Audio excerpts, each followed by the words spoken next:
जय हिंद साथियों, स्वागत है आप सभी का एजुकेशन केयर 6 में। और रुख करते हैं बिहार की तरफ। चैनल पे नए हैं तो प्लीज चैनल को सब्सक्राइब कर लीजिएगा। दोस्तों, बिहार में अगर हम बात करें तो कॉन्ट्रैक्ट के आधार पर यानी कि संविदा के आधार पे बहुत सारी वैकेंसीज लगातार निकलती आ रही हैं। कई एक सालों से देखा गया है कि बिहार में लोग संविदा के आधार पे कई एक विभागों में कार्यरत भी हैं। अब उनको लेकर जो है माननीय मुख्यमंत्री जी ने अपने अभिभाषण में ये कह दिया कि अब आप लोग की नौकरी 60 साल की हो जाएगी, यानी कि नियमित नहीं होगा, यानी कि रेगुलर परमानेंट नहीं किया जाएगा, बट कॉन्ट्रैक्ट पे ही आप रहेंगे। लेकिन आपकी नौकरी जो होगी यहाँ पे वो 60 साल की हो जाएगी। पहली चीज ये आप अभिभाषण में उनके 15 अगस्त का सुन सकते हैं।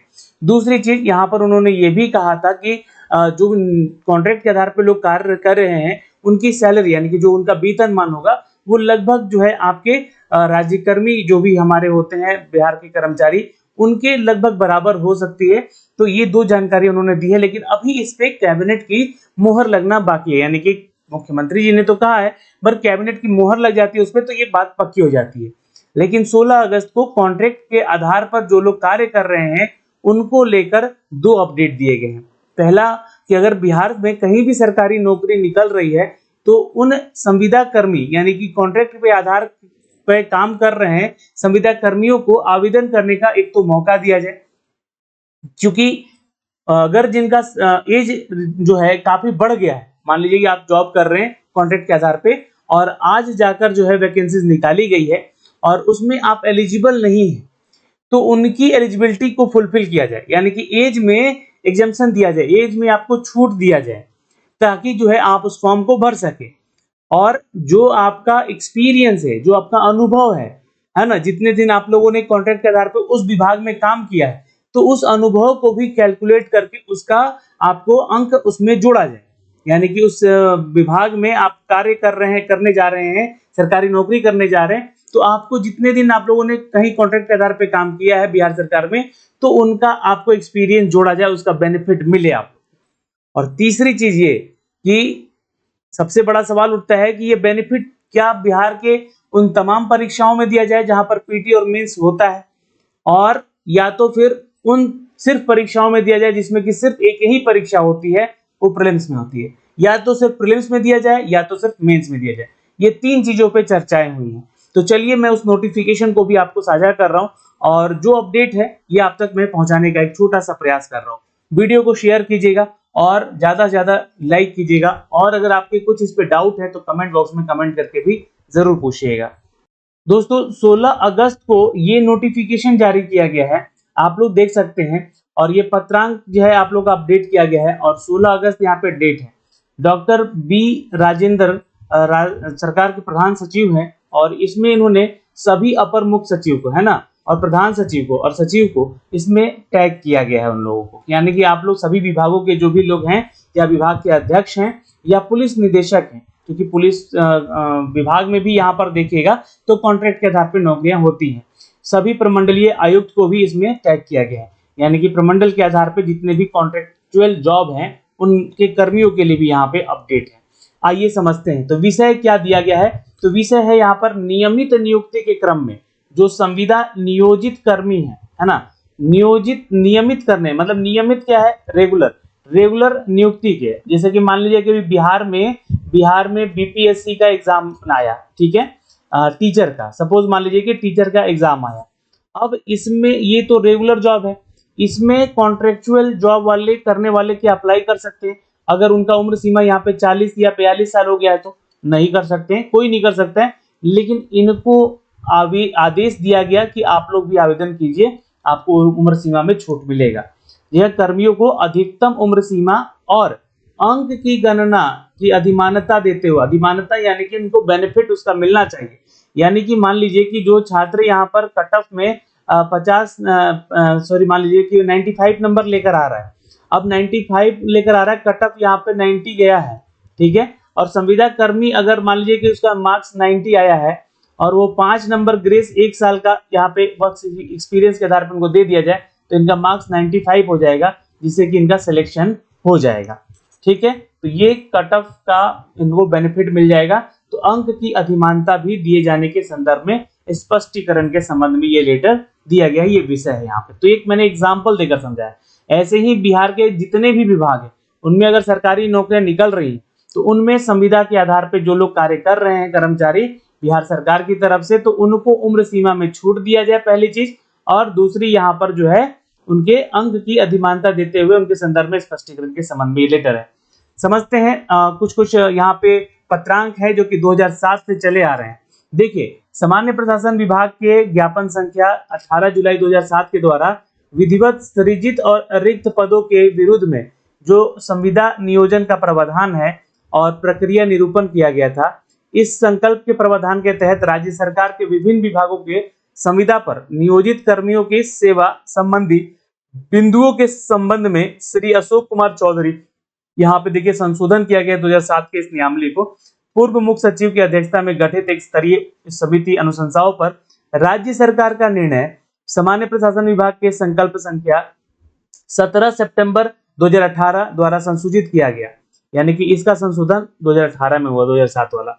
और इस संलग्न करते हुए परिशिष्ट क को क्रम में बोला गया कि नियमित नियुक्ति में यानी कि रेगुलर वैकेंसी में क्रम में समान पद पर संविदा नियोजित कर्मियों को अधिकतम उम्र सीमा में स्थिरीकरण, यानी कि उनको अगर अधिक उम्र का छूट चाहिए तो इनको दिया जाए, और कार्य अनुभव के आधार पर नियुक्ति अधिमानता दिए जाने का प्रावधान किया गया। ये कब? 2018 का नियम बना तब, ठीक है। लेकिन बहुत सारा वैकेंसीज नहीं आया उसके दौरान, है ना। तो अब यहाँ पे जो है अपडेट है अगला कि जो साथ में संकल्प संख्या विज्ञापन संख्या 17-18 के कंडिका 3 में जो चीजें सुधार किया गया या जो भी उसका अनुपालन किया गया, पूर्ववर्ती संकल्प ज्ञापन संख्या 18 जुलाई 2007 को, यानी कि जो उसको संशोधित किया गया था, ये परिवर्धित करते हुए संविदा नियोजन हेतु विस्तृत प्रावधान और प्रक्रिया का निरूपण सामान्य प्रशासन विभाग के ज्ञापन संख्या 22 जनवरी 2021 के द्वारा संशोधित किया गया था।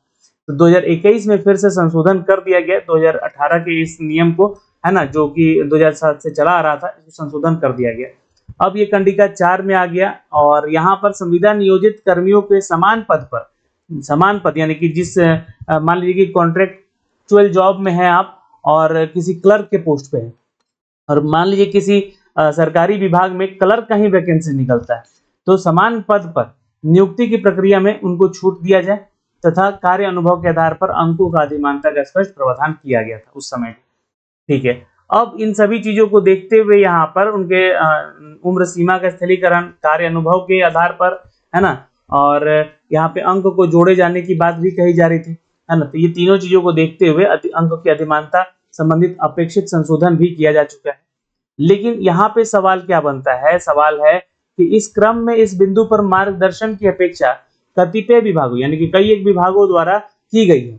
यदि नियमित नियुक्ति हेतु चयन की प्रक्रिया में प्रारंभिक परीक्षा यानी कि प्रीलिम्स एग्जाम, पीटी एग्जाम और मेंस एग्जाम, है ना, मेंस एग्जाम मुख्य परीक्षा दोनों हो तो अधिमानता दोनों परीक्षाओं में दी जाए, अथवा मात्र प्रारंभिक परीक्षा में दी जाए या मात्र मुख्य परीक्षा में दी जाए। तो ये क्वेश्चन मार्क है कि ऐसा अगर हो तो किस में दिया जाए, या तो पीटी में उनको इसका प्रॉफिट दिया जाए या तो मेंस में दिया जाए। तो इस पे राज्य सरकार जो है क्या फैसला लेती है, तो ये आप देखिएगा यहाँ पर। इस संदर्भ में समीक्षा में पाया गया कि यदि प्रारंभिक परीक्षा में अंक की अधिमानता अधिकतम उम्र सीमा में स्थिरीकरण का लाभ नहीं दिया जाए, तो यानी कि उनको अंक में अधिमानता नहीं मिल रहा है या फिर उम्र सीमा में छूट नहीं मिल रहा है, तो अधिकांश संविदा नियोजित कर्मी मुख्य परीक्षा में सम्मिलित नहीं हो सक रहे थे। ये कारण बताया जा रहा है ना, कि अगर सिर्फ पीटी में देके छोड़ दिया गया, मुख्य परीक्षा में नहीं दिया गया, तो ऐसे में क्या होगा कि लोग मुख्य परीक्षा में उसका बेनिफिट ही नहीं मिल पाएगा, क्योंकि पीटी में ही वो बाहर हो जाएगा। तो इस प्रकार एक मात्र प्रारंभिक परीक्षा में प्रासंगिक अधिमानता दिए जाने की स्थिति में अंतिम परीक्षा फल संविदा कर्मी के चयनित होने की संभावना नगण्य हो जाएगी, क्योंकि संविदा नियोजित कर्मियों का प्रतियोगिता परीक्षा ऐसे अभ्यर्थी से होगा जो कि तुरंत विश्वविद्यालय से निकले होंगे, यानी कि कंपटीशन ही जो है आपका उनसे होगा जो कि फ्रेश कैंडिडेट होंगे। तो भाई कंपटीशन रह कहाँ गया, इक्वलिटी कहाँ रह गई यहाँ पर। तो इसलिए यहाँ पे कहा जा रहा है कि वर्णित परिस्थिति में संविदा नियोजित कर्मियों को नियमित नियुक्ति के क्रम में उनकी अधिमानता दी जाने का मूल उद्देश्य प्राप्त नहीं हो सक रहा है, जिसके चलते यह फैसला लिया गया। क्या फैसला लिया गया कि अब देखिए, जो उक्त वर्णित स्थिति में जो विचार किया गया उसके बाद निर्णय लिया जाता है कि नियमित नियुक्ति के क्रम में समान पद पर संविदा नियोजित कर्मी को अधिकतम उम्र सीमा में स्थिरीकरण दिया जाए यानी कि एज का रिलेक्शन दिया जाए उनको, और कार्य अनुभव है अगर उनका, है ना, तो उसके आधार पर अंकों को अधिमानता दिया जाए और उसका लाभ जो है प्रतियोगिता परीक्षा में प्रारंभिक और मुख्य परीक्षा दोनों चरणों में दिया जाए। तो ये एक बहुत बड़ा अपडेट दे दिया गया दोस्तों कि जो कॉन्ट्रैक्ट के आधार पर लोग जॉब कर रहे हैं, देखिए, और इसीलिए मैं कह रहा हूँ आप लोग को, लगातार कहता रहा हूँ, चाहे आप किसी भी विभाग में हैं, मान लीजिए बेल्ट्रॉन के माध्यम से ही कहीं जॉब कर रहे हैं, ब्लॉक लेवल पे कहीं जॉब कर रहे हैं, तो आप छात्र, ऐसा नहीं है कि आपके साथ जो है बिहार सरकार जो आपको सरकारी नौकरी नहीं देना चाहती, आप कहीं ना कहीं किसी परिस्थिति में ही जाकर जो है आप कॉन्ट्रैक्ट के आधार पर नौकरी ज्वाइन किए होंगे। तो अब यहाँ पे बोला जा रहा है कि आप अगर चाहते हैं सरकारी नौकरी में जाना, तो आपको एक तो उम्र सीमा में छूट मिलेगा, आप जितना दिन काम किए हैं उसका एक्सपीरियंस का अंक आपको मिलेगा, अंक की अधिमानता दी जाएगी, उसका लाभ दिया जाएगा। और अब ये जो है ना तो सिर्फ पीटी एग्जाम में बल्कि मुख्य परीक्षा में भी दिया जाएगा, है ना, प्रीलिम्स में ना भी और मुख्य मेंस में भी, आपको दोनों परीक्षाओं में इसका बेनिफिट मिलेगा। अतः अनुरोध है कि वर्णित तथ्यों से अपने अधीनस्थ पदाधिकारियों कर्मियों को अवगत कराते हुए इसका अनुपालन सुनिश्चित करने का निर्देश दिया जाए। और यहाँ पर देखिएगा तो ये जो है सरकार के प्रधान सचिव हैं जिन्होंने ये आदेश दे दिया है, यानी कि फाइनली कैबिनेट का इस पे मोहर लग चुका है। और ये जो है खुशखबरी है जो कि लोग संविदा के आधार पे लोग कार्यरत हैं या कार्य कर रहे थे, या आगे भी अगर आपको ऐसा होगा तो आप मान लीजिए कॉन्ट्रैक्ट के आधार पे कहीं ना कहीं जॉब ज्वाइन कर लेते हैं, तो आपको भी उसका बेनिफिट जरूर मिलेगा। और ये बेनिफिट आपको बिहार सरकार आदेश दे चुकी है। पहला कि आप यहाँ पर उन सभी बहाली की प्रक्रियाओं में पार्टिसिपेट कर पाएंगे जिसमें कि आपकी उम्र सीमा खत्म हो चुकी है, एज में रिलेक्शन आपको मिल सकेगा, और कितना मिल सकेगा ये भी आपको बताया जाएगा, क्योंकि जब भी कोई नोटिफिकेशन आएगा तो उसमें चीजें वर्णित रहेगी।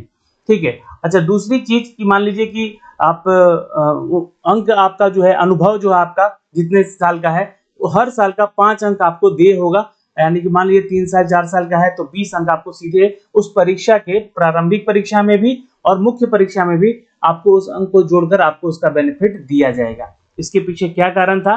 तो आपका कंपटीशन तुरंत विश्वविद्यालय से निकले हुए छात्रों के साथ हो रहा है, इसलिए इक्वलिटी लाने को लेकर यहाँ पर जो है यहाँ पर ये बातें रखी गई हैं। और आप संविदा आधारित जो लोग जॉब कर रहे हैं या करने वाले हैं उनके लिए ये खबर अच्छी है। तो ये छोटा सा जानकारी था दोस्तों, हम आपसे साझा कर रहे थे इस वीडियो के माध्यम से। तो कृपया करके इस वीडियो को शेयर कर दीजिएगा। और कोई भी जॉब हो, चाहे कॉन्ट्रेक्चुअल हो या नियमित हो या आपका नियोजन के आधार पे हो, आपको तुरंत ज्वाइन करना है अगर आपकी नौकरी कहीं लग रही है तो। इसमें आगे चलकर कहीं ना कहीं बिहार सरकार आपके लिए ये कार्य कर चुका है कि आप कॉन्ट्रैक्ट के आधार पे कहीं जॉब कर रहे हैं तो ऐसा नहीं है कि आपका नौकरी बेकार है। जय हिंद। फिर मिलेंगे अगली वीडियो में।